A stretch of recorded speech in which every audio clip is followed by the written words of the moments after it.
Okay, so this is our natural selection learning target tracker video. And the first one says I can list the 4 principles of natural selection. And the second one says I can describe the 4 principles of natural selection. So these are the 4 things that a population must have in order for natural selection to occur. And I'm about to go out of order. All right, the first one is variation.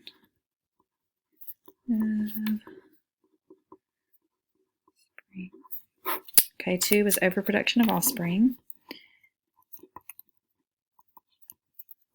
3 is adaptation.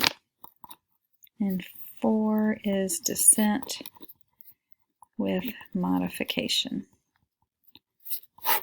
Okay, so the first thing we have to have is we have to have variation. Variation means that you have different traits, or different alleles for the same trait. So if we're talking about fur color, let's say that we have, in this nice little snowy environment here, we have some, I don't know, bunny rabbits, okay? And these are the bunny rabbits. Some of them are stuck together. Anyway, okay? And they're all white. Because there's no variation, get this piece of grass or whatever out of here. Because there's no variation, there's nothing for natural selection to work on. So natural selection would not act on fur color because there is no variation. Now let's say there's a mutation and some mama bunny gives birth to a litter of pups. I think that's what you call baby bunnies. And they're green. I know that would never happen. Green bunny. Anyway, we'll pretend. Okay, and so she has this litter of pups, and there is now variation. Because there is now variation, natural selection can now begin to act on fur color if that variation impacts survival. So what we would see here is because these green ones don't blend in, they are probably going to be seen by predators and get eaten. And so maybe one of them will escape, maybe one of them will somehow be good at hiding, be really smart and hide well and get away from predators. But that's what we see here. When there's no variation, there's no natural selection. When there is variation, now natural selection has something to act on, okay? Because remember, natural selection relies on competition. The second thing is we have to have too many babies. In other words, the population is going to increase. All environments have a certain population they can sustain or support. We'll talk about that in Unit 8.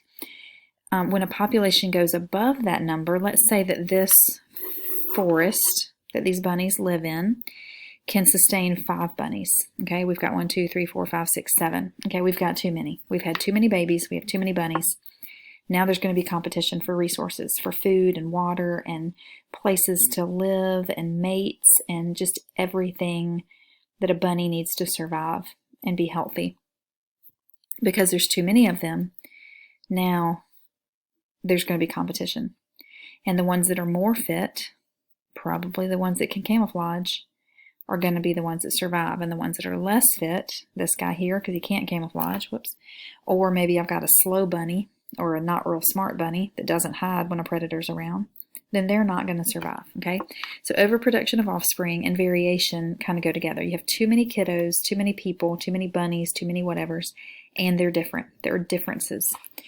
If those differences help them, it's called an adaptation. So any variation that helps you survive and reproduce is called an adaptation. So when we have variation, so if we're looking at fur color, we have 2 colors, white and green. We have too many babies. White is going to be the adaptation because it blends in with the snow. And so what we would see over time is we would see a change in traits in the descendants. Okay, so let's start out this way. Let's create a different scenario. Let's say, and I wish I had green paper. I didn't think to bring green paper home with me. But let's say that this forest was green. Okay, I don't even have a green pen. So just pretend this is green, okay? And because it's green, if there's a white bunny or whatever, it's going to get eaten, so it's not going to hang out, okay? Then we go into an ice age, okay? Now there's a lot of snow, and that green field is no longer green. It is white. And now we have that same mutation pop up again, or maybe it's recessive, and so every now and then you see some bunnies that are born with it. Now we see this white bunny is going to do better. He's going to outcompete the green. So remember, in this second scenario, our original population was green. And we have a mutation that brings in a white. So now we have variation. We have too many babies, okay, overproduction. Now the white is the adaptation. In the second scenario, originally green was because the field was green, but now that it's snowy, the white is the adaptation, and these guys are going to get eaten, okay? And so what we see over time is this guy survives, or girl, and makes more babies, while these are being eaten. And so what we see over time is we see descent. Well, we'll leave one. We'll say there's one smart one that can hide. There's descent with modification. So our descendants, the original population was green, the descendants are now white, okay? Because natural selection, because the environment changed to a snowy environment, now the white have the advantage. And so we see that shift. So those are the 4 principles of natural selection. The next one says, I can explain why it is said that natural selection works on phenotypes but affects genotypes. So phenotype is the physical representation of a trait. So when we look at these bunny rabbits, these guys are white. These other ones over here, down here, whatever that we had, are green. That's the phenotype. But what makes them white or green? Their genes, right? What makes your skin color the color it is? Your genes. So natural selection is acting on the phenotype, okay? It's allowing the white ones to survive because they can blend in. It's killing off the green ones. So that's the phenotype. But indirectly, it's affecting the genotype because basically what's happening is if you have the genes to be green, you're not surviving. So you're not passing those genes on. So green don't get to pass their genes on, and white do get to pass their genes on. So it's natural selection is acting on the phenotype, but it is still affecting the genotype because that's what's causing these phenotypes.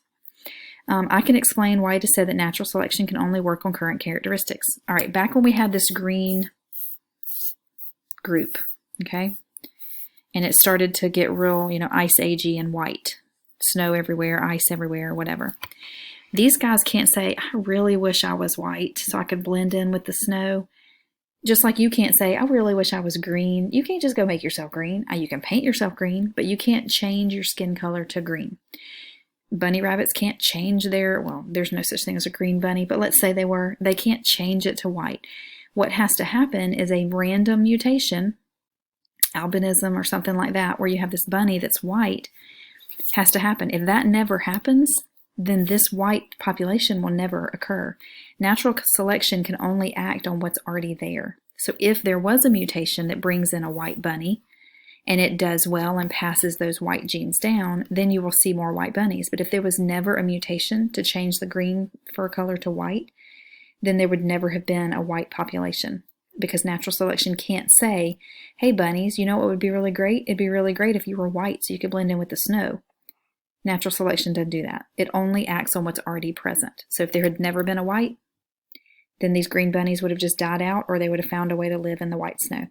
But since there was a white, that variation, that competition, the white was able to outcompete the green and form a white population that's camouflaged. All right, I can explain why it is said that populations evolve, not individuals. Okay, the definition of biological evolution is the change in genotypes, or the change in allele frequencies, or the change in the genetics of a population over time. So yes, evolution is change over time. Biological evolution is change in the genetics over time. You can't change your genetics. They're set, right? You were born with these genes, you're going to die with these genes. So you cannot evolve, biologically speaking, because you can't change your genes. This population, though, that had, well, let's have one little white one in there. This population, let's say this was big A, big A, big A, big A. Let's say green is dominant, okay? Okay. So what we know now is this was 1, 2, 3, 4, 5, 6, 7, 8 out of 1, 2, 3, 4, 5, 6, 8 out of 12 of the alleles were green. And 1, 2, 3, 4 out of 12 were white. Okay. And then in the after scenario, now we have, we'll do one little green guy in there, and we'll make him heterozygous.